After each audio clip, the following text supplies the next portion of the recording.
This is why you should never mess with elite special forces. Cold water training, U.S. Navy SEALs.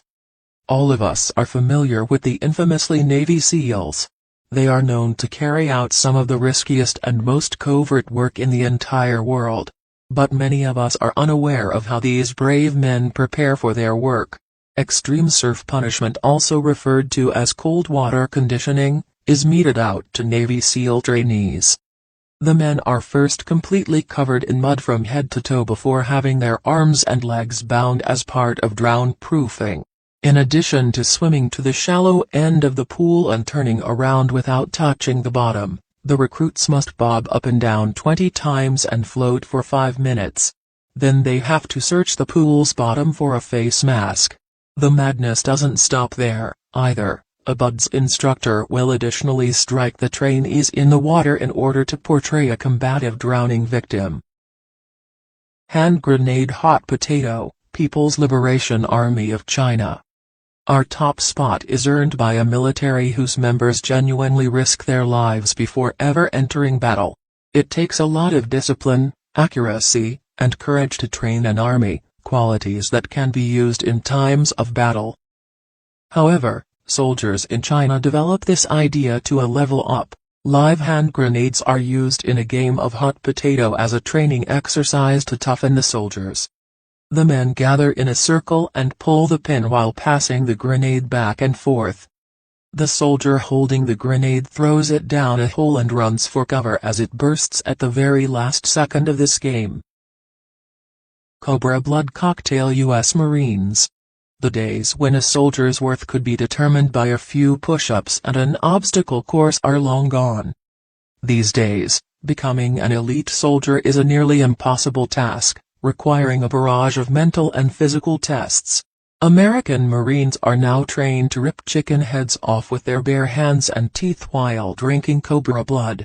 Every year in Thailand, thousands of soldiers from the U.S., Singapore, Indonesia, Japan, and South Korea participate in the Cobra Gold exercise. Techniques for jungle survival are covered in the course, along with topics like amphibious offense, humanitarian aid, and friendly force evacuation. Marines are encouraged to try drinking poisoned cobra blood after learning how to harm them properly from naval instructors. According to legend, the cobra's blood is packed with nutrients and can keep a soldier alive in an emergency. Shot to the chest, Russian Special Forces.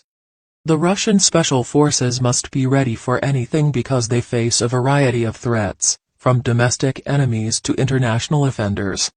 To make sure they are capable of handling the job, recruits must participate in unusual and destructive training exercises.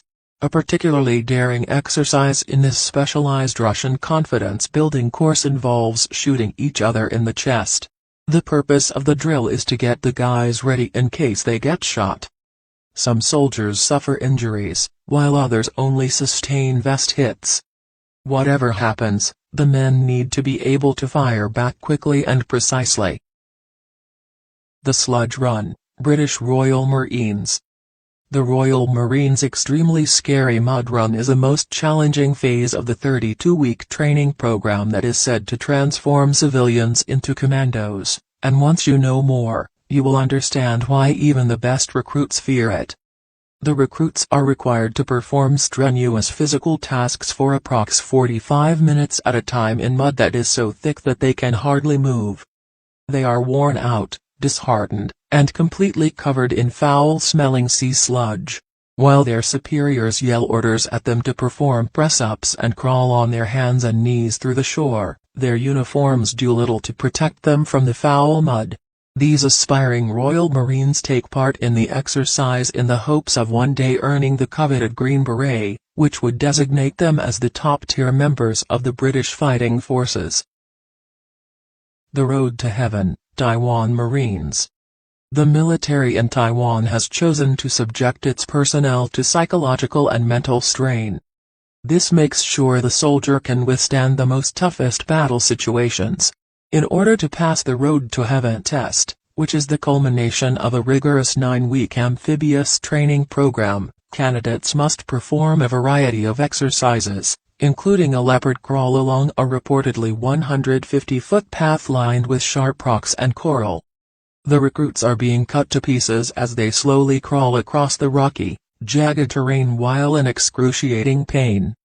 The fact that every recruit taking part in this final exercise has been awake for more than 4 days straight makes the course more difficult.